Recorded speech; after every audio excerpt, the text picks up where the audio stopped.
പകുതി പണം കൊണ്ട് വീട് നിർമ്മിക്കാം, ബാക്കി പകുതി പണം 50 മാസത്തവണകളായി തിരിച്ചടച്ചാൽ മതി. പലിശയില്ലാതെ, കൂടാതെ മാസത്തവണകളുടെ 20% subsidy. Byte Homes for Builders Private Limited. പാൽ മണക്കുത്. ഒരു $100 ഉണ്ടാവും. എന്റെ കയ്യിലില്ല. ഞാൻ ഭയങ്കര എൻജോയ് ചെയ്തൊരു ക്യാരക്ടറായിരുന്നു. അത് ഏകദേശം 3/4 ഭാഗം ഞാൻ തന്നെ. ഞാൻ ഇതൊക്കെ ഇട്ടോട്ടെ എന്നൊക്കെ ഇട്ടോ മൂന്ന് സാധനങ്ങളൊക്കെ ഇല്ലേ, അതൊക്കെ എഴുതുക. എങ്കും മോളിക്കതാ എങ്കും മോളിക്കതാ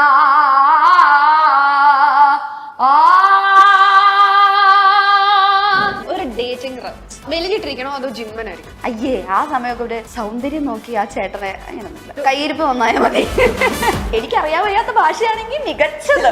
സ്വന്തമായിട്ടൊരു പേഴ്സണാലിറ്റി ഉള്ള ആളായിരിക്കും. തീർച്ചയായിട്ടും. എന്റെ ഇഷ്ടത്തിന് നടക്കുന്നതിനാ നിങ്ങൾ നിങ്ങളുടെ ഇഷ്ടത്തിന് നടക്കുക, ഞാൻ എന്റെ ഇഷ്ടത്തിന്. മീനാക്ഷിക്ക് പേഴ്സണലി കളറിയായിട്ട് എന്തെങ്കിലും വന്നു? എന്റെ അപ്പൂപ്പൻ കളരി. അമ്മ എന്നെക്കാളും ഭയങ്കര വെളിയായിരുന്നു. അപ്പൊ അമ്മ ഇങ്ങനെ മരത്തിലേക്ക് കയറി, ആരുമായിട്ട് മരത്തിൽ കയറിയിട്ട് മരത്തിൽ നിന്ന് തള്ളി താഴെ ഇട്ടിട്ട് അമ്മയുടെ കയ്യിൽ കൊടിക്കും. അപ്പൊ അപ്പൂപ്പനാ ഇങ്ങനെ വെച്ച് ഇങ്ങനെ കെട്ടിക്കൊടുത്ത് അങ്ങനെ എന്തൊക്കെയോ കഥ എന്ന് പറയുന്നത്. ഡെയിൻ ഓർ കുക്കു? ഹലോ, ഇന്ന് എൻ്റെ കൂടെ ഉള്ളത് അവതാരികയാണ്, എയർ ഹോസ്റ്റസ് ആണ്, ആക്ട്രസ് ആണ്. പിന്നെ നമുക്ക് വായിക്കൊള്ളാൻ പറ്റാത്ത പാട്ടിങ്ങനെ ടങ് ട്വിസ്റ്റർ പാട്ടിങ്ങനെ മണി മണി മണി പോലെ പാടുന്ന ആളാണ് Meenakshi Raveendran. Welcome. Thank you. നല്ല ഇൻട്രൊഡക്ഷൻ അല്ലേ? അതെ അതെ, കലക്കി. ആ പാട്ട് ആണ് മീനാക്ഷിനെ ഞാൻ ഭയങ്കരമായിട്ട് ശ്രദ്ധിച്ചത് കേട്ടോ. എനിക്ക് ഭയങ്കര ഇഷ്ടമാണ്. എന്താ ഞാൻ എവിടെ പോയാലും ഇപ്പൊ തന്നെയല്ലേ എല്ലാവരും ഉറക്കത്തിൽ നിന്നൊക്കെ ഞെട്ടിയൊക്കെ. ഇപ്പൊ എന്തൊക്കെയാണ് വിശേഷങ്ങൾ? ഇപ്പോ കടകൻ തന്നെയാണ് പുതിയ വിശേഷം. കടകനിൽ ഞാനൊരു കുഞ്ഞു റോള് ചെയ്തിട്ടുണ്ട്. അതിനകത്ത് നിറഞ്ഞഴിഞ്ഞാടിയിരിക്കുന്നത് ഹക്കീം ഷാജഹാനോ. ഇതിൽ മീനാക്ഷിയുടെ ക്യാരക്ടർ എന്താണ്? ഞാൻ കോളേജിൽ ഒരു പാർട്ടിയുടെ നേതാവാണ്. സ്ട്രോങ്. അതെ അതെ. അപ്പം ഞാനൊരു ആ ഒരു നേതാവ് ടൈപ്പുള്ള ഒരു സ്വഭാവമുള്ള ഒരു ആളാണ്. ഇപ്പൊ കടകനാണ് പുതിയ വിശേഷം. അതിന്റെ കൂടെ മറ്റൊരു സന്തോഷമുള്ള വിശേഷം, പ്രേമലു ഭയങ്കര അടിപൊളിയായിട്ട് പോയിക്കൊണ്ടിരിക്കുന്നു. വണ്ടർലസ്റ്റ് ഒരു $100 എടുക്കാനുണ്ടാവും. ഒരു $100 ഉണ്ടാവും. എന്റെ കയ്യിലില്ല. അതെ, ഉടൻ പണത്തില് എനിക്ക് ഭയങ്കര സംശയമാണ്. ഉടൻ പണത്തില് ആ മെഷീനകത്തുനിന്ന് എവിടെ നിന്നാണ് ഇത്രയും കാശ് വന്നുകൊണ്ടിരിക്കുന്നത്? പറയില്ല, ഞങ്ങളുടെ ട്രേഡ് സീക്രട്ടാ. ശരിക്കുള്ള കാശ് ഞാൻ അതൊന്നും എനിക്ക് പറയാൻ ഏതായാലും പറഞ്ഞാലോ, വണ്ടർലാസ്റ്റ് എനിക്ക് അതിന് ശേഷം ഉണ്ടല്ലോ, അതുവരെ എന്റെ മനസ്സിൽ മീനാക്ഷി എന്ന് പറഞ്ഞു കഴിഞ്ഞാൽ ഉണ്ടായിരുന്ന ഒരു ഇമേജ് എന്ന് പറഞ്ഞു കഴിഞ്ഞാൽ അതാണ് മറ്റേ ആ പാട്ട് പാടുന്ന ആ ഒരു സംഭവമായിരുന്നു. അത് ആ ഒരു ഇമേജ് ആയിരുന്നു മനസ്സിലുണ്ടായിരുന്നു. നമ്മളിങ്ങനെ ഇടയ്ക്കിടയ്ക്ക് കാണുമെങ്കിലും പക്ഷെ എനിക്ക് ആ വണ്ടർലസ്റ്റിന് ശേഷം എനിക്ക് ആ ഒരു ഇമേജ് ആണ് ഇപ്പൊ മനസ്സിൽ കിടക്കുന്നത്. പുള്ളിക്കാരി ലൂസാണ് കുറച്ച്. എനിക്ക് ആ ക്യാരക്ടറിന് കുറച്ചുകൂടെ ഒരു ഡെഫിനിഷൻ ഉണ്ട്. പക്ഷെ പടത്തിന് കുറച്ച് ലെങ്ത് ഒക്കെ വന്നപ്പോ അവിടെ ഇവിടെയൊക്കെ കുറച്ച് കട്ടായി പോയി. പക്ഷെ ഞാൻ ഭയങ്കര എൻജോയ് ചെയ്തൊരു ക്യാരക്ടറായിരുന്നു. എന്റെ ഇൻപുട്സ് കുറെ ഉണ്ട് അതില്. ഞാൻ അങ്ങനെ ചെയ്തോട്ടെ. ഓറാവണെങ്കിൽ ഗിരീഷേട്ടൻ പറയും അത്രയും പോണ്ട, കുറച്ച് തട്ടിപ്പിടിച്ചോ പറയൂ. അപ്പൊ എനിക്ക് ഇങ്ങനെ നമുക്ക് സുഖമായിട്ട് ചെയ്യാൻ പറ്റുന്ന ഒരു ക്യാരക്ടറില്ല. അതിന് ഒരു ടെൻഷനും ഇല്ല, ഇങ്ങനെ നടക്കന്നെ. അതിൽ എത്ര ശതമാനം മീനാക്ഷി, എത്ര ശതമാനം വണ്ടർലസ്റ്റ്? അത് ഏകദേശം 3/4 ഭാഗം ഞാൻ തന്നെ. അതെനിക്ക് കാരണം പറഞ്ഞില്ലേ, ഞാൻ പറഞ്ഞ സത്യല്ലേ, എനിക്ക് അതുകൊണ്ട് കുറെ സാധനങ്ങൾ ഇടാൻ പറ്റും. ഞാൻ ഇതൊക്കെ ഇട്ടോട്ടെ എന്നൊക്കെ ഗിരീഷേട്ടൻ ഇട്ടോ. അതെയല്ല, ഗിരീഷേട്ടൻ ലാസ്റ്റ് കിടന്ന് സാധനങ്ങളൊക്കെ ഇല്ലേ, അതൊക്കെ എഴുതുക. അങ്ങനെയല്ല, ഗിരീഷേട്ടൻ വിചാരിച്ചു ആ ക്യാരക്ടർ ഇത്രേ ഉള്ളൂ. ശരിക്കും ക്യാരക്ടർ വണ്ടർലസ്റ്റ് എന്ന് പറഞ്ഞാൽ ഇങ്ങനെ ആയിരിക്കണം. ആപ്റ്റ് കാസ്റ്റിംഗ് ആയിപ്പോയി. എന്റെ അടുത്ത് മറ്റേ പാൽമണക്കത് പാട്ട് പാടാൻ പറഞ്ഞത് ഗിരീഷാണ് പറഞ്ഞു തന്നത്. ആ സമയത്ത് ഇപ്പം പിന്നെ എനിക്ക് തോന്നുന്നു കുറച്ചുകൂടെ സോഷ്യൽ മീഡിയയിലൊക്കെ ഇൻസ്റ്റാഗ്രാമിലൊക്കെ പാൽമണക്കത് ആ പാട്ട് വീണ്ടും കടന്നൊന്ന് കറങ്ങുന്നുണ്ട്. പക്ഷെ ഇത് ഷൂട്ട് ചെയ്യുന്ന സമയത്ത് അത് വന്നു തുടങ്ങിയിട്ടില്ല. ഭയങ്കര കോയിൻസിഡന്റൽ ആയിട്ടാണ് ആ പാട്ട് വീണ്ടും വന്നു തുടങ്ങിയത്. അപ്പൊ ഗിരീഷേട്ടൻ എൻ്റെ അടുത്ത് അന്ന് പറഞ്ഞാണ്. അപ്പൊ ഞാൻ ആദ്യം പാടാൻ വെച്ചിരുന്നത് വേറൊരു പാട്ട് വരെ കള്ളാ കള്ളാ കൊച്ചുകളെ. കാരണം അങ്ങനത്തെ ഒരു ഡ്രസ്സ്, മറ്റേ കറങ്ങി നടക്കുന്ന അങ്ങനത്തെ ഒരു ഡ്രസ്സൊക്കെ ഇട്ട് കാണുമ്പോൾ മറ്റേ ഒരു ജിപ്സി ലുക്കൊക്കെ ഉള്ള ഒരാൾ എന്നിട്ട് കള്ളാ കള്ളാ കൊച്ചുകളാ പാടുമ്പോൾ ഭയങ്കര രസമായിരിക്കും. അപ്പൊ എന്ന് പാടിയപ്പോൾ ഗിരീഷേട്ടൻ പറഞ്ഞു വേണ്ട, ചിലപ്പോൾ കോപ്പിറൈറ്റ് കിട്ടാൻ ചാൻസ് ഉണ്ട്, അതുകൊണ്ട് അത് പാടണ്ട എന്ന് പറഞ്ഞു. അപ്പൊ ഞാൻ വേറെ ഏത് പാട്ടാ പാടാൻ പറ്റാ? അപ്പൊ അതിൻ്റെ ഇടയ്ക്ക് ഞാൻ എൻ്റെ മറ്റേ തങ്കമണക്കില്ല തവളക്കിബില്ലിൽ അത് പാടില്ല. ആ പാട്ടൊക്കെ ഞാൻ മൊത്തം പാടിയിട്ടുണ്ടായിരുന്നു അതിനകത്ത്. അപ്പോ അതിന്റെ ലാസ്റ്റ് പോർഷനാണ് Karthika this is for U എന്ന് പറഞ്ഞിട്ട് ഞാൻ പറയില്ലേ, ആ സാധനം. അത് ആ പാട്ടിന്റെ അവസാനമായിരുന്നു. അപ്പോൾ ഗിരീഷാൻ്റെ അടുത്ത് ഞാനിങ്ങനെ ചോദിച്ചു വേറെ ഏത് പാട്ടാ പാടാന്ന്. ഗിരീഷാൻ പറഞ്ഞെ പണ്ട് വൈറലായ ഒരു പാട്ടുണ്ട് പാൽ മണക്കത് എന്ന് പറഞ്ഞിട്ട് ഒരു പാട്ടുണ്ട്, ഇങ്ങനെ കുറെ നല്ല എന്താ പറയാ ഭയങ്കര വൈബിലൊന്ന് പാടുന്ന ഒരു പാട്ടാണ്, അത് അറിയുമോ എന്ന് ചോദിച്ചു. അപ്പൊ ഞാൻ പണ്ട് ഈ പാട്ട് കേട്ടിട്ടുണ്ട്. ഞാൻ പറഞ്ഞ എനിക്കറിയാന്ന് പറഞ്ഞു. പണ്ട് ഞാൻ ഇങ്ങനെ ചുമ്മാ പാടിക്കൊണ്ടൊക്കെ നടന്നിട്ടുണ്ട് ആ പാട്ട്. അപ്പൊ ഞാൻ യൂട്യൂബിൽ തപ്പിയപ്പോ ആ പാട്ട് കിട്ടി. ഈ പാൽ മണക്കത് ഒരു 2 പേര് എന്നെ കടകന്റെ പ്രൊമോഷൻ ചവിട്ടി ദൂരെയാണ് ഞാൻ പ്രേമലുവിനെ പ്രൊമോട്ട് ചെയ്തിട്ട് പോരുമോ കാണാൻ കാത്തിരിക്കുന്ന. എന്തിനാ നിങ്ങൾക്ക് എന്താ നിങ്ങളൊക്കെ പ്രശ്നം? സ്നേഹം. അതെ ഭയങ്കര സ്നേഹ. അല്ല Karthika this is for you, Parvathi this is for me. Parvathi this is for you. Come on. പാൽ മണക്കുത്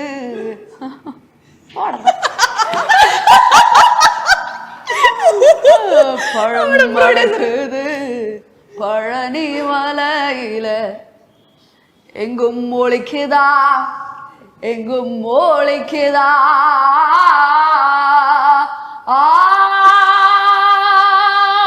ഇങ്ങനെയാണ് പാടി തുടങ്ങിയത്. പിന്നെ അത് കുറച്ചുണ്ട്, അതിപ്പോഴും പാടാൻ പറ്റില്ല. അതിങ്ങനെ മറ്റേ തീരാ ഇതുപോലെ പാടിക്കൊണ്ടിരിക്കുക. എനിക്ക് കിട്ടിയപ്പോ എന്തോ സമയം. അപ്പൊ എനിക്ക് ഗിറ്റാർ വായിക്കാറില്ല. അതിന്റെ കോമഡി എന്ന് വെച്ച് കഴിഞ്ഞാൽ എന്റെ അടുത്തിരിക്കുന്ന അതുണ്ട് ശരത് എന്ന് പറഞ്ഞ ഡൂഡ്, അവൻ ആർട്ടിലുള്ളതാ. അപ്പൊ അപ്പുറത്ത് നിൽക്കുന്ന ആ കീബോർഡ് വായിച്ചോണ്ടിരിക്കുന്ന ആള് പുള്ളി തെലുങ്ക. പുള്ളിയുടെ ഭാഷ ഞങ്ങൾക്ക് പറഞ്ഞുകൂടാ, ഞങ്ങളുടെ ഭാഷ പുള്ളിക്ക് പറഞ്ഞുകൂടാ. അപ്പൊ ഞങ്ങൾ 3 പേരും ഒരു കണ്ണടയൊക്കെ എടുത്ത് വെച്ചിട്ട് അപ്പൊ ഞങ്ങൾ 2 പേരും ഇതിന്റെ ഇടയ്ക്ക് പാടുന്നുണ്ട്. അപ്പൊ ഈ പാൽമണക്കത് പാടുന്ന സമയത്ത് എനിക്ക് ഗിറ്റാർ എന്നെക്കാളും വലിയൊരു ഗിറ്റാറും എനിക്കത് പിടിക്കാനും പറ്റുന്നില്ല. ഞാൻ കയ്യിൽ എന്തൊക്കെയോ വിളിച്ചിട്ട് എന്നൊക്കെ പറഞ്ഞ് വെറുതെ കിടന്ന് അടിച്ചെന്നിട്ട് പാടാം. കുറച്ച് പാടി വരുമ്പോഴത്തേക്കും അപ്പുറത്ത് വേറെ സീൻ ഷൂട്ട് ചെയ്യാം പാരലലി. അപ്പൊ സജഷനിൽ എന്റെ ഇതുണ്ട്. അപ്പോൾ ഞാനിങ്ങനെ പാടുന്ന സമയത്ത് ലാസ്റ്റ് പാൽമണക്കത് പാടി മടുത്തിട്ട് ഞങ്ങൾ ലാസ്റ്റ് മറ്റേ ശൂരമ്പടയുടെ ചെമ്പട കൊട്ടിക്കോലെന്ന് ഞങ്ങളൊന്ന് വേൽമുരുകൊക്കെ പാടി തുടങ്ങിയ ഭയങ്കര രസമായിരുന്നു. നല്ല രസമായിരുന്നു എന്റെ ഷൂട്ട്. ഞങ്ങൾക്കെല്ലാം ഭയങ്കരമായിട്ട് ഇഷ്ടപ്പെട്ടു. അതെ, താങ്ക്സ്. ഇനി അടുത്തത് ഒരു എന്നെ ഇങ്ങനെ കണ്ണുരുട്ടുന്നു. കാരണം ഞാൻ കുറച്ച് ഇവിടെ ഇടയ്ക്കൊന്ന് കട്ടുപോയായിരുന്നു. അപ്പൊ ഇവരോട് പറയുന്നത് ഞാൻ കേട്ടു, അതുകൊണ്ടാ. അതെ, ഒരു ഡേറ്റിംഗ് റൗണ്ട്. മീനാക്ഷിനെ ഇഷ്ടപ്പെടുന്ന കുറെ ആൾക്കാരുണ്ടാവുമല്ലോ. അപ്പൊ മീനാക്ഷിയുടെ സങ്കല്പങ്ങൾ ഞങ്ങൾക്കൊന്ന് അറിയാൻ വേണ്ടിയിട്ടാണ്. ഓക്കെ, മീനാക്ഷിയുടെ സങ്കല്പത്തിലെ ചെക്കൻ എങ്ങനെയായിരിക്കണം സങ്കല്പിക്കാൻ വേണമെങ്കിൽ ഒരു 5 മിനിറ്റ് സമയം ഞാൻ എന്ത് പറയാനാ ഇതിലേക്ക്. മെലിഞ്ഞിട്ടിരിക്കണോ അതോ ജിമ്മനായിരിക്കണം? അങ്ങനെ ഒന്നുമില്ല. ഫിസിക്കൽ പരിപാടിയൊന്നും ഞാൻ നോക്കുന്നില്ല. ഫിസിക്കലി എങ്ങനെ ഇരുന്നാലും it's all about the character. അയ്യേ ആ സമയമൊക്കെ ഒരു സൗന്ദര്യം നോക്കി ആ ചേട്ടനെ അങ്ങനെയൊന്നുമില്ല. ഒരു കയ്യിരിപ്പ് നന്നായാൽ മതി. എല്ലാ സ്വഭാവം നന്നായ പോലെ. ഞാൻ ചോദിക്കട്ടെ, ഇപ്പം നമ്മൾ ഈ പറയുന്ന കൺവെൻഷണൽ ബ്യൂട്ടി ഒക്കെ മീറ്റ് ചെയ്യുന്ന ഒരാളാണെന്ന് തന്നെ വെക്കാം. കയ്യിരിപ്പ് മോശമാണ്, തീർന്നില്ലേ മോളെ? എല്ലാം പോയി. അതെ, എനിക്ക് സ്വഭാവം നന്നായാൽ മതി. ഇൻട്രോവേർട്ട് ആയിരിക്കണോ എക്സ്ട്രോവേർട്ട് ആയിരിക്കും? എന്തായാലും കുഴപ്പമില്ല. രണ്ടായാലും കുഴപ്പമില്ല. മീനാക്ഷി നല്ല എന്താ പറയാ എക്സ്ട്രോവേർട്ട് ആയിരിക്കുന്നത് കൊണ്ട് ബാലൻസ് ചെയ്യാൻ കുറച്ചൊന്ന് ഇൻട്രോവേർട്ട് ആയിട്ട് അങ്ങനെ ഇൻട്രോവേർട്ട് ഇരുന്നോട്ടെ. അങ്ങനെ ഇരുന്നോട്ടെ. ഇതൊക്കെ നോട്ട് ചെയ്യും. എനിക്ക് ഭയങ്കര കാമൻ കമ്പോസ്ഡ് ആയിട്ടുള്ള ആളുകളെ ഭയങ്കര ഇഷ്ടമാണ്. അധികം സംസാരിക്കണം, നമ്മൾ പറയണ കേട്ടുകൊണ്ട് അതാകുമ്പോ തിരിച്ചൊന്നും പറയില്ലല്ലോ. നല്ലതാ. നമുക്കൊരു അന്യഭാഷയിൽ ആരെങ്കിലും നോക്കിയാ എന്നാലും മതി. എനിക്ക് അറിയാൻ വയ്യാത്ത ഭാഷയാണെങ്കിൽ മികച്ചത്. അല്ല, അതിനെക്കാട്ടും നല്ലത് അവരെ മലയാളം പഠിപ്പിക്കാതിരിക്കുന്നത്. അതാവുമ്പോ നമ്മൾ എന്ത് പറഞ്ഞാലും അവർക്കൊന്നും മനസ്സിലാവുകയും ചെയ്യരുത്, നമുക്ക് അങ്ങോട്ടൊന്നും പറയാനും പറ്റരുത്. അതാ ഉണ്ടാണ്ടിരുന്നോളൂ. ലോങ് ഹെയർ, ഷോർട്ട് ഹെയർ, അതൊക്കെ അവരവരുടെ ഇഷ്ടല്ലേ. വളർത്താതിരിക്കുക എന്താണ് കാണിച്ചോട്ടെ. തനി നാടൻ ഒരാൾ വേണോ അതോ ഭയങ്കര വെസ്റ്റേൺ സ്റ്റൈലിഷ് സ്വന്തമായിട്ട് സ്റ്റൈലുള്ള ഒരാളായാൽ മതി. ഞാൻ അങ്ങനെയൊന്നും എനിക്ക് ഏതെങ്കിലും ഒരു ഓപ്ഷൻ ദിസ് ഓർ ദാറ്റ്. തൽക്കാലം ഞാൻ ഒരു ഓപ്ഷൻ തന്നില്ലേ. സിറ്റുവേഷൻ അനുസരിച്ച് ഡ്രസ് ചെയ്തോട്ടെ. അമ്പലത്തിൽ പോകുമ്പോ മുണ്ടെടുത്തോട്ടെ, പുറത്ത് അതൊക്കെ ഓരോരുത്തരുടെ ഇഷ്ടല്ലേ. അയാൾക്ക് മുണ്ടെടുക്കണം, അയാള് മുണ്ടെടുക്കട്ടെ. ചോദിച്ചില്ല അപ്പൊ ഞാൻ പ്ലിങ് ആവില്ലേ? ശരി, ഞാൻ നടുക്കാം. സിറ്റുവേഷൻ അനുസരിച്ച് ഡ്രസ് ചെയ്തോട്ടെ. ചിലപ്പോ മൂപ്പർക്ക് കല്യാണത്തിന് പോകുമ്പോ തോന്നാണ് എനിക്ക് ഇന്നൊരു ഡബിൾ മുണ്ട് ഉടുത്തിട്ട് പോണം, ഉടുത്തോ. അടുത്ത എനിക്ക് ഷോർട്ട്സ് ഇട്ടിട്ട് പോണം തോന്നിയാലോ അതിനെന്താ, കല്യാണത്തിനല്ലേ നമുക്ക് എവല്യൂഷൻസ് സൃഷ്ടിക്കാലോ. തീർച്ചയായിട്ടും ഇവിടെ എന്തെങ്കിലുമൊക്കെ നടക്കും. Short or tall? To be very honest, എനിക്ക് ഹൈറ്റ് ഉള്ള ആളുകളെ എനിക്ക് ഇഷ്ടമാണ്. പക്ഷെ നമ്മൾ ഓരോ ലൈഫിന്റെ ഓരോ സ്റ്റേജിൽ നമ്മൾ കുറെ കാര്യങ്ങൾ അൺലേൺ ചെയ്യൂലേ. എനിക്ക് കുഞ്ഞിലെയൊക്കെ ഉണ്ടായിരുന്നു കേട്ടോ. എൻ്റെ അടുത്ത് ചോദിച്ചു കഴിഞ്ഞാൽ മറ്റേ ദിസ് പ്രോപ്പർ മറ്റേ ഫിസിക്കൽ സങ്കല്പങ്ങളൊക്കെ എനിക്ക് ഉണ്ടായിരുന്നു. പക്ഷെ ടു ബി വെരി ഓണസ്റ്റ് ഞാൻ പറയാം, എനിക്കിപ്പോൾ ഹൈറ്റ് ഉണ്ടെങ്കിലും ഇല്ലെങ്കിലും പണ്ട് എനിക്ക് എൻ്റെ ഹൈറ്റുള്ള ചെക്കന്മാരെ ഹായ് ഹൈറ്റ് എന്ന് പറയും. കാരണം എനിക്ക് കുഞ്ഞിലെ മുതൽ ഞാൻ കേട്ടിട്ടുള്ളത് എനിക്ക് ഹൈറ്റില്ല എന്നാണ് ഞാൻ കേട്ടേക്കുന്നത്. ഒരു സ്റ്റേജിന് ഇപ്പൊ എനിക്ക് മനസ്സിലായി എന്റെ ഹൈറ്റ് ഇല്ലായ്മ ഓക്കെ ആണെന്ന്. അത് ഞാൻ മനസ്സിലാക്കി തുടങ്ങിയപ്പോ എനിക്ക് മനസ്സിലായി ചെക്കന്മാർക്ക് ഹൈറ്റ് ഉണ്ടെങ്കിലും ഇല്ലെങ്കിലും ഇപ്പൊ വലിയ കാര്യമൊന്നുമില്ല. ഞാൻ എപ്പോഴും പറയുന്നു സ്വഭാവം നന്നായാൽ മതി, വേറെ ഒരു വിഷയവും ഇല്ല. കെയറിഷ് ആയിരിക്കണോ അതോ ഭയങ്കര ലിബറലിഷ് ആയ കെയറിംഗ് പ്രൊട്ടക്ഷൻ ആ പരിപാടിയാണ്. ചേട്ടായി ആയിരിക്കണോ അതോ ഭയങ്കര ലിബറൽ ചേട്ടായി ആയിരിക്കണോ? Liberal bro come on. അതില് എന്ത് ചെയ്ത് ഐ ഡോണ്ട് കെയർ അതോ ഭയങ്കര കെയർ ചെയ്ത് ഇങ്ങനെ എന്നെ കെയർ ചെയ്യാൻ എനിക്കറിയാം.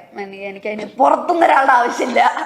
എന്നെ നോക്കാൻ എനിക്കറിയാം. എനിക്ക് അങ്ങനെ എന്നെ കെയർ ചെയ്തില്ല അതൊന്നും ഞാൻ പറയില്ല. എന്നെ നോക്കാൻ എനിക്കറിയാം. കെയറിംഗ് ഞാൻ ഉദ്ദേശിക്കുന്നത് അതാ ഞാൻ ചോദിച്ചു. മറ്റേ പ്രൊട്ടക്റ്റീവ് കെയറിംഗ് ആണ്. എന്നെ പ്രൊട്ടക്ട് ചെയ്യുന്നതൊന്നും എനിക്കിഷ്ടമില്ല. കെയർ ചെയ്യുന്നത് ഇപ്പം മറ്റേ പനി പിടിച്ച് കിടക്കുമ്പോഴത്തേക്ക് എനിക്ക് മറ്റേ മരുന്നെടുത്ത് തരുന്ന കെയറിംഗ് ആണ് ഉദ്ദേശിച്ചെങ്കിൽ yes of course I love it. കാരണം അതെല്ലാവർക്കും ഇഷ്ടമാണല്ലോ. പനി പിടിച്ച് ചാക കിടക്കുമ്പോഴായിട്ട് നോക്കാതിരുന്നു കഴിഞ്ഞാൽ അതൊരു ഇതല്ല. ഞാൻ പറയുന്നത് അങ്ങനത്തെ കെയറിംഗ് ഓഫ് കോഴ്സ് വേണം. അതൊരു റിലേഷൻഷിപ്പിന്റെ ബേസിക് അല്ലേ വേണം എന്നുള്ളത്. അല്ലാതെ മറ്റേ പ്രൊട്ടക്റ്റീവ് കെയറിംഗ് ഒന്നും എനിക്ക് വേണ്ട. എന്നെ നോക്കാൻ എനിക്കറിയാം. ഗൈസ്, അപ്പം ഇങ്ങനെയുള്ള ഒരാളായിരിക്കണം സങ്കല്പത്തിൽ. ഞാൻ എന്ത് ചോദിച്ചാലും അങ്ങനെ അല്ല എന്ന് മീനാക്ഷി പറഞ്ഞ സ്ഥിതിക്ക് സ്വന്തമായിട്ടൊരു പേഴ്സണാലിറ്റി ഉള്ള ആളായിരിക്കും, ഒരു ഇൻഡിവിജ്വാലിറ്റി ഉള്ള ആളായിരിക്കും. അതല്ലേ നല്ലത്. തീർച്ചയായിട്ടും. എന്റെ ഇഷ്ടത്തിന് നടക്കുന്നതിനാ നിങ്ങൾ നിങ്ങളുടെ ഇഷ്ടത്തിന് നടക്കുക, ഞാൻ എന്റെ ഇഷ്ടത്തിന്. അല്ല, എനിക്ക് കുറച്ച് കാര്യങ്ങൾ മീനാക്ഷിയെ കുറിച്ച് അറിയണം. നമ്മളിങ്ങനെ എപ്പോഴും ഇങ്ങനെ കണ്ട് ചിരിച്ചിട്ട് പോകുന്നതിനിടയ്ക്ക് എനിക്ക് കുറച്ച് കാര്യങ്ങൾ ചോദിക്കാനുണ്ടായിരുന്നു. എപ്പോഴും നമ്മളിങ്ങനെ ഹായ് എന്ന് പറഞ്ഞിട്ട് ഇന്നാണെന്ന് ഇരുന്ന് കിട്ടിയത്. അപ്പൊ ഞാൻ കുറച്ച് കാര്യങ്ങൾ എനിക്ക് ചോദിക്കാനുണ്ട്. ഞാൻ പറയുന്ന രണ്ടുപേരിൽ ഒരാളെ ചൂസ് ചെയ്യണം. ഓക്കെ, ദിസ് ഓർ ദാറ്റ് പോലെ തന്നെ. ഡെയിൻ ഓർ കുക്കു? ഇല്ല, ഇവിടെ നോ, ഇവിടെ അതിനിടയ്ക്കുള്ളിരുന്നില്ല. ഡെയിൻ ഓർ കുക്കു? കുക്കു എന്റെ ഭയങ്കര ഒരു സ്വീറ്റ് ബ്രദറിനെ പോലെ. കുക്കു ഭയങ്കര സ്വീറ്റ് എന്ന് പറഞ്ഞാൽ മറ്റേ ഷുഗർ കോട്ടറാണ് കുക്കു. ഇങ്ങനെ പൊതിഞ്ഞ് മിഠായി കടലാസ് വരുന്ന ഒരു സാധനമാണ് കുക്കു. ഡെയിൻ എന്റെ കൂടെ ഇത്രയും നാൾ പോക്കി ഇതിന്റെ ഭയങ്കര ഒരു ക്ലോസ് ഫ്രണ്ടാ. ഇവരെ രണ്ടുപേരെയും കൂടെ ചൂസ് ചെയ്യാൻ പറഞ്ഞ കുക്കും ഡെയിനും രണ്ടു പേരാണ്. രണ്ടിൽ ഏതെങ്കിലും ഒരെണ്ണം. ഡെയിൻ ഓർ ഗോവിന്ദ് പത്മസൂര്യ? ഞാൻ ഡെയിന്റെ കൂടെ വർക്ക് ചെയ്തിട്ടുള്ളൂ. Of course I will choose Dain. Okay, Dain or Sivakarthikeyan? ഓ, പ്രൊഫഷണലി ആണോ ചോദിച്ചത്? ആക്ടർ ആണോ ചോദിച്ചത്? എങ്ങനെയാണെങ്കിലും. അങ്ങനെയാണെങ്കിൽ ശിവകാർത്തികേയൻ. ശിവകാർത്തികേയൻ ഓർ നിവിൻ പോളി? മലയാളിയല്ലേ നിവിൻ പോളി? കിടക്കട്ടെ. നിവിൻ പോളി ഓർ രൺബീർ കപൂർ? നിവിൻ പോളി. നിവിൻ പോളി ഓർ പൃഥ്വിരാജ്? പൃഥ്വിരാജ് ആയിരിക്കും. രണ്ടുപേരും അടിപൊളിയാണ്. പൃഥ്വിരാജ് ഓർ മോഹൻലാൽ? ലാലേട്ടൻ. മോഹൻലാൽ ഓർ മമ്മൂട്ടി? ലാലേട്ടൻ. ലാലേട്ടൻ. അതാണ് വണ്ടർലിസ്റ്റ് ഇസ് വണ്ടർഫുൾ. ഞാനിപ്പോഴും ഞാൻ കുറെ ഇപ്പൊ 90s ലാലേട്ടന്റെ പാട്ടുകളുടെ ഭയങ്കര ഫാനാണ്. എന്നുവെച്ചാൽ മമ്മൂക്ക് എനിക്ക് ഇഷ്ടമല്ല എന്നല്ല. ലാലേട്ടന്റെ കൂടെ അപ്പോ ഉറപ്പായിട്ടും അഭിനയിക്കാൻ ഉള്ളൊരു സാധ്യതകളും പെട്ടെന്ന് വരട്ടെ. അങ്ങനെ ആങ്കർ ചെയ്യാൻ സമയമില്ലാതെ ആവട്ടെ. അയ്യടാ, അതെനിക്ക് മനസ്സിലായി. എയർ ഹോസ്റ്റസ് ആണ്. അത് കഴിഞ്ഞിട്ട് ഇപ്പോ മൂവീസിലേക്ക് വന്നു. സോ അങ്ങനെ ഒരു ജോബിൽ നിന്ന് പെട്ടെന്ന് ഒരു ആക്ട്രസ് എന്നുള്ളതിലേക്ക്, ഒരു അവതാരിക, അത് കഴിഞ്ഞൊരു ആക്ട്രസ്, അങ്ങനെ ഒരു ചേഞ്ച് വൈ? നായികയായിട്ടില്ലല്ലോ. That's my profession, this is my passion. അങ്ങനെ എനിക്ക് രണ്ടും ഈക്വലി ഭയങ്കര ഇഷ്ടമാണ്. എനിക്ക് രണ്ടും ചെയ്യാനും ഭയങ്കര ഇഷ്ടമാണ്. ഇത് ഭയങ്കര നമുക്ക് എല്ലാവർക്കും, ഇപ്പം ഞാൻ കുറേ സ്ഥലത്ത് പറഞ്ഞിട്ടുണ്ട്, ഇപ്പം മീഡിയയിൽ വരിക എന്നുള്ളത് ഇപ്പം 100 പേരെടുത്ത് 90 പേർക്കും മീഡിയയിൽ വരണം എന്ന് ആഗ്രഹമുള്ള ആളുകളുണ്ടാവും. പല രീതിയിൽ. ഇപ്പം മീഡിയ എന്ന് പറഞ്ഞാൽ സിനിമ മാത്രമല്ല ഉദ്ദേശിച്ചത്, പല ടൈപ്സിലുള്ള. ഇപ്പം ആങ്കർ ആവാൻ താല്പര്യമുള്ളവരുണ്ടാവും, പിന്നെ ആക്ട് ചെയ്യാൻ താല്പര്യമുള്ളവരുണ്ടാവും, അല്ലെങ്കിൽ ഇപ്പം ബിഹൈൻഡ് ദ ക്യാമറ വർക്ക് ചെയ്യാൻ താല്പര്യം, ടെക്നിക്കൽ സൈഡിൽ വർക്ക് ചെയ്യാൻ താല്പര്യമുള്ളവരുണ്ടാവും. എനിക്കും അതുപോലെ ആഗ്രഹം ഉണ്ടായിരുന്നു. പക്ഷെ എവിടുന്ന് സ്റ്റാർട്ട് ചെയ്യണം അങ്ങനെയൊന്നും അറിയില്ല. ബിക്കോസ് നമ്മുടെ ഫാമിലിയിലോ അല്ലെങ്കിൽ എനിക്ക് പരിചയമുള്ള ആരും അങ്ങനെ സിനിമയിലൊന്നുമില്ല. അതൊരു ഉള്ളിലൊരു ഇതുണ്ട്. നമുക്ക് ഇപ്പോൾ പണ്ട് നമ്മുടെയൊക്കെ ഒരു ഇതെന്ന് പറഞ്ഞു കഴിഞ്ഞാൽ മറ്റേ മ്യൂസിക്കലി ഒക്കെ വരുന്ന സമയത്ത് അതൊക്കെ ചെയ്യാന്നുള്ളതായിരുന്നു മെയിൻ പരിപാടി. അത് കഴിഞ്ഞ് പിന്നെ അപ്പം ലെയോറൊക്കെ കിട്ടുമ്പം മറ്റേ ഹോട്ടലൊക്കെ ചെന്ന് നിന്നിട്ട് എന്തെങ്കിലും മ്യൂസിക്കലി ഒക്കെ ചെയ്യാന്നുള്ളതായിരുന്നു പരിപാടി. പിന്നെ ഇപ്പം നായികന്റെ ഓഡിഷൻ വന്ന സമയത്ത് ഞാൻ അയച്ചു, മെയിൽ അയക്കാൻ പറഞ്ഞിട്ട് ഞാൻ എൻ്റെ ഫോട്ടോസും വീഡിയോസും ഒക്കെ വെച്ചിട്ട് ഞാൻ അയച്ചു. അവര് പ്രതീക്ഷിച്ച പോലെ തന്നെ അവരെന്നെ റിജക്ട് ചെയ്തു. അത് കഴിഞ്ഞിട്ട് അപ്പൊ ഞാൻ വിചാരിച്ചു അത് കഴിഞ്ഞിട്ട് ഇവര് ഓപ്പൺ ഓഡിഷൻ വെച്ചു. അപ്പൊ ഞാൻ അവിടുത്തെ ഓപ്പൺ ഓഡിഷൻ ഒന്ന് പോയി നോക്കാം. നമ്മള് റിജക്ഷൻ നമുക്ക് പുത്രിയല്ലോ, അതുകൊണ്ട് പിന്നെ പോയി നോക്കാന്ന് വിചാരിച്ചു. ചേർത്ത് വിജയത്തിന്റെ മുന്നോടിയാണ്. അത്രേ ഉള്ളൂ. അപ്പൊ ഞാൻ വീണ്ടും ചെന്ന് ഞാൻ സംസാരിച്ചിട്ട് ഞാൻ ഇങ്ങനെ പറഞ്ഞു ഞാൻ അയച്ചിട്ടുണ്ടായിരുന്നു. സംസാരിച്ചു എനിക്കൊന്ന് കുറച്ചുകൂടെ അവര് കൺവിൻസ്ഡ് ആയി. അപ്പൊ അവര് പറഞ്ഞു ഓക്കെ ഇങ്ങനെ സെലക്ഷൻ ആയിട്ടുണ്ട് ബ്ലാ ബ്ലാ ബ്ലാ ഒക്കെ പറഞ്ഞു. അങ്ങനെയാണ് ഞാൻ പതുക്കെ ഇതിലേക്കുന്നത്. അപ്പം ഞാൻ ഓർത്തു 3 വർഷം ഞാൻ വർക്ക് ചെയ്യും. അതായത് ഞാൻ എൻ്റെ കോളേജ് ടൈം എല്ലാവരും സ്പെൻഡ് ചെയ്യുന്ന സമയത്ത്, കോളേജിൽ പോകുന്ന സമയത്ത് എൻ്റെ കോളേജ് ലൈഫ് ഞാൻ സ്പെൻഡ് ചെയ്തേക്കുന്ന ജോലി ആയിട്ടാണ്. പക്ഷേ എനിക്കതുകൊണ്ട് ഉപകാരം ഉണ്ടായിട്ടുള്ളൂ. എനിക്ക് അത്ര എക്സ്പോഷർ ഉള്ള ഒരു ജോലിയാണ്, ഒത്തിരി ആളുകളെ മീറ്റ് ചെയ്യാൻ പറ്റുന്ന ഒരു ജോലിയാണ്, പല പല ട്രഡീഷൻ കൾച്ചർ അതൊക്കെ എനിക്ക് എക്സ്പീരിയൻസ് ചെയ്യാൻ പറ്റിയ ഒരു ജോലിയാണ്. ഞാൻ ഓർത്ത് എന്നാൽ പിന്നെ അതിന്നൊരു ബ്രേക്ക് എടുക്കാം. അപ്പോൾ എനിക്ക് നമുക്ക് എല്ലാവർക്കും ഞാൻ ഡൊമസ്റ്റിക് വർക്ക് ചെയ്തുകൊണ്ടിരുന്നത്, അപ്പോൾ ഡൊമസ്റ്റിക് എയർലൈൻസ്. അപ്പം ഇന്റർനാഷണലിലേക്ക് ചാടണം എന്നൊരു ആഗ്രഹമുണ്ട്. ജോലിയിൽ ഓരോ സ്റ്റെപ്പിലേക്ക് കടക്കണം എന്ന് നമുക്ക് ആഗ്രഹം ഉണ്ടാവില്ല. അപ്പോൾ ഞാൻ ഇന്റർനാഷണലിലേക്ക് കടക്കാം എന്നിങ്ങനെ പ്ലാൻ ചെയ്ത് നിന്ന സമയത്താണ് ഇതിങ്ങനെ വരുന്നത്. അപ്പം ഞാൻ ഓർത്ത് ഓക്കെ, അപ്പം എന്തായാലും ഇവിടെ ഒരു ബ്രേക്ക് എടുക്കാം, എന്നിട്ട് പതുക്കെ ഇന്റർനാഷണലിലേക്ക് പോകാമല്ലോ എന്നൊക്കെ പറഞ്ഞ് നിന്നതാ. പിന്നെ ഇവിടെ വന്ന് ഇവിടെ പിന്നെ ഓരോന്ന് വരുമ്പോൾ നമുക്ക് ആ ഹരം പിടിച്ച് ഇവിടെ നന്നായി. ഇപ്പൊ അവതാരികയിൽ നിന്ന് സിനിമാ നടിയിലേക്കുള്ള ഒരു മാറ്റം, ഇപ്പൊ ആങ്കറിങ് നിർത്തുകയാണോ അതോ? അങ്ങനൊന്നുമില്ല, ഇല്ലാന്ന് ഞാനിവിടെ ഒരാളെങ്കിലും പോയല്ലോ ആങ്കറിങ് എനിക്ക് ഇഷ്ടമാണ് ചെയ്യാൻ. പക്ഷെ എന്താന്ന് പറയുക, ഞാൻ actually to be very honest, ഞാൻ ആങ്കറിങ്ങിന് വേണ്ടിയിട്ടല്ല ജോലി റിസൈൻ ചെയ്തത്. ആങ്കറിംഗ് എന്ന് പറയുന്നത് നമ്മുടെ ഒരു സർവൈവലിന്റെ ഭാഗമാണ്. ഇപ്പം സേ ഫോർ എക്സാമ്പിൾ ഞാൻ അവിടെ വർക്ക് ചെയ്തുകൊണ്ടിരുന്ന സമയത്ത് തന്നെ എനിക്ക് ചെറിയ ചെറിയ ഇവന്റ്സ് വരുമ്പോഴോ അല്ലെങ്കിൽ ഷോസ് ഒക്കെ വരുമ്പം, കല്യാണത്തിനൊക്കെ ഇവന്റ്സ് ചെയ്യത്തില്ലേ, ഐ മീൻ ഹോസ്റ്റ് ചെയ്യുമല്ലോ. അപ്പൊ ഇവന്റ്സിനൊക്കെ അങ്ങനെ വരുമ്പോ ഞാൻ പോകുമായിരുന്നു. ഇപ്പൊ ആങ്കറിങ്ങും ആക്ടിങ്ങും വെച്ച് നോക്കുവാണെങ്കിൽ എനിക്ക് ആക്ടിങ് തന്നെയാണ് ഏറ്റവും കൂടുതൽ ഇഷ്ടം. പിന്നെ ആങ്കറിംഗ് എന്ന് പറയുന്നത് എൻ്റെ ഒരു സർവൈവലിന്റെ ഭാഗമായതുകൊണ്ട് അതിങ്ങനെ ചെയ്തു പോകുന്നു. പക്ഷെ ഇപ്പോഴും നല്ല വർക്ക് വന്നാൽ ഞാൻ ചെയ്യും. കണ്ണീര് വെച്ചിട്ട് ബാക്കി ചോദിക്കാം. ഇപ്പൊ പേർലി മണി നോക്കിയാലും ലക്ഷ്മി നക്ഷത്രം നോക്കിയാലും അവരൊക്കെ ആങ്കേഴ്സും ആണ്, സെയിം ടൈം അവർക്കെല്ലാം യൂട്യൂബ് ചാനൽസും ഉണ്ട്. മീനാക്ഷി എന്താ അത് മടിയാണോ? സത്യമാണ്. അല്ല, അതാണ് ബേസിക്കലി അതാണ്. എൻ്റെ അടുത്ത് കാര്യം ചോദിച്ചാൽ അല്ല എനിക്ക് താല്പര്യമല്ല, അല്ല താല്പര്യമില്ല എന്നുള്ളതല്ല, എനിക്ക് വയ്യ. സത്യം ഞാൻ ഭയങ്കര മടിച്ചാ സത്യം പറഞ്ഞാൽ. എനിക്ക് അങ്ങനെ ഒന്നാമത്തെ കാര്യം, എനിക്കിപ്പോഴും മര്യാദയ്ക്ക് ഒരു ഫോട്ടോ എടുക്കാൻ പറഞ്ഞാൽ എനിക്ക് അതിൻ്റെ പ്രോപ്പർ ആംഗിൾ അങ്ങനെയൊന്നും ചെയ്യാൻ അറിയില്ല.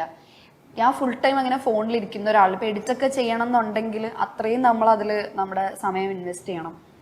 എനിക്ക് ഒന്നാമത്തെ കാര്യം മടിയുണ്ട്.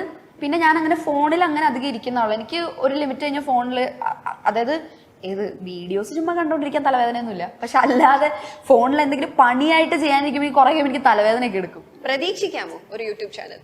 അറിയില്ല, അതൊക്കെ ഓരോ സമയത്ത് നമ്മുടെ താല്പര്യങ്ങൾ പോലെ ഇരിക്കും. നമ്മുടെയൊക്കെ താല്പര്യങ്ങൾ എപ്പോഴും മാറി. എനിക്കൊക്കെ ഇപ്പം ഇന്നലെ ഇഷ്ടമുള്ള ചില സാധനങ്ങൾ, എൻ്റെ ഫുഡിലാണെങ്കിൽ തന്നെ ചിലപ്പോൾ ഇന്നലെ ഇഷ്ടമുള്ള പല സാധനങ്ങളും എനിക്ക് ഇന്ന് ഇഷ്ടം ഉണ്ടാവില്ല. ഇന്ന് ഇഷ്ടമുള്ള പല സാധനങ്ങളും എനിക്ക് ചിലപ്പോൾ നാളെ ഇഷ്ടമായിരിക്കും. അല്ല, ഇഷ്ടമല്ലാത്ത പല സാധനങ്ങളും ചിലപ്പോൾ നാളെ ഇഷ്ടമായിരിക്കും. ഇഷ്ടങ്ങൾ മാറിക്കൊണ്ടിരിക്കും. എപ്പോഴെങ്കിലും എനിക്ക് വേണമെന്ന് തോന്നുകയാണെങ്കിൽ ചിലപ്പോൾ തുടങ്ങും. ഇപ്പം അതിനെപ്പറ്റി പ്ലാനിങ് ഒന്നുമില്ല. എൻ്റെ അടുത്ത് ഇങ്ങനെ പറഞ്ഞിട്ടുണ്ട് കുറേ യൂട്യൂബ് ചാനൽ തുടങ്ങിക്കൂടെ, കണ്ടന്റ് എന്തെങ്കിലും. പക്ഷെ ഇപ്പം ഒരു താല്പര്യം തോന്നുന്നില്ല അതിനോട്. തോന്നിയാൽ ചിലപ്പോൾ ഞാൻ തുടങ്ങിയേക്കാം, അറിയില്ല. Back to Kadakan. ഇപ്പൊ പ്രേമലു ആണെങ്കിലും നല്ലൊരു ബാനർ ആയിരുന്നു, അതുപോലെ തന്നെയാണ് ഇപ്പൊ കടകനും വന്നിട്ടുള്ളത്. കടകനിലേക്കുള്ള ആ ഒരു കോൾ എങ്ങനെയായിരുന്നു? പ്രൊഡക്ഷനിൽ നിന്ന് എന്നെ വിളിക്കുമായിരുന്നു എന്നാണ് എൻ്റെ ഓർമ്മ. അന്ന് കഴിഞ്ഞ വർഷം എനിക്ക് തോന്നുന്നു ഏപ്രിൽ മെയ് ജൂൺ സമയത്താണ് കോൾ വന്നതെന്നാണ് എനിക്ക് തോന്നുന്നത്. അപ്പോൾ ഇതുപോലൊരു ക്യാരക്ടർ ഉണ്ട്, ചെയ്യാൻ വേണ്ടിയിട്ടാണെന്ന് പറഞ്ഞു. അപ്പോൾ എൻ്റെ അടുത്ത് ഇങ്ങനെ പറഞ്ഞു, ഇന്നതാണ് ക്യാരക്ടറിൻ്റെ പരിപാടി, ബ്ലാ ബ്ലാ ബ്ലാ, സിനിമയിൽ ഇന്ന പോലെയാണ് എന്നൊക്കെ പറഞ്ഞു. ചെയ്യാം, കുറച്ച് ദിവസത്തെ പരിപാടിയേ ഉള്ളൂ, ചെറിയ ക്യാരക്ടറാണ് എന്ന് പറഞ്ഞു. അപ്പം ഞാൻ പൊതുവെ എൻ്റെ അടുത്ത് ചെറിയ ക്യാരക്ടർ ആണെന്ന് പറയുമ്പോൾ ഞാൻ അതിലേക്ക്, ചേട്ടാ ചെറിയ ക്യാരക്ടർ ആണെങ്കിലും കുഴപ്പമൊന്നുമില്ല, നമുക്ക് എന്തെങ്കിലും ചെയ്യാൻ ഉള്ള ക്യാരക്ടറായി മതി. ഇതിപ്പം ഫോർ എക്സാമ്പിൾ ഇപ്പം നമ്മുടെ സുരാജേട്ടൻ ആക്ഷൻ ഹീറോ ബിജുവിൽ ചെയ്തില്ലേ, വളരെ ചെറിയൊരു ക്യാരക്ടറാണ്, പക്ഷെ നമ്മളത് എല്ലാവരും ഓർത്തിരിക്കുന്ന ഒരു ക്യാരക്ടറാണ്. എനിക്ക് അതുപോലത്തെ ക്യാരക്ടർ ചെയ്താൽ മതി എന്നുള്ളതായിരുന്നു. കടകൻ എന്നാണ് സിനിമയുടെ പേര്. അപ്പം ഞാൻ ഇതിന് മുന്നേ ഹക്കീം പറഞ്ഞിട്ടുണ്ടായിരുന്നു, ഇത് കടകൻ എന്ന് പറഞ്ഞു കഴിഞ്ഞാൽ അത് കളരിയിലെ അടവുകളൊക്കെ ചെയ്യുന്ന, ഇങ്ങനെ പുഴിക്കടകൻ അതൊക്കെ ചെയ്യുന്ന ആളെയാണ് കടകൻ അങ്ങനെ പറയുന്നത്. ഈ സിനിമയിൽ മീനാക്ഷിക്ക് അങ്ങനെ കളരിയുമായിട്ട് എന്തെങ്കിലും ബന്ധം? ഒന്നുമില്ല. മീനാക്ഷിക്ക് പേഴ്സണലി കളരിയായിട്ട് എന്തെങ്കിലും ബന്ധം? എന്റെ അപ്പൂപ്പൻ കളരി അറിയും.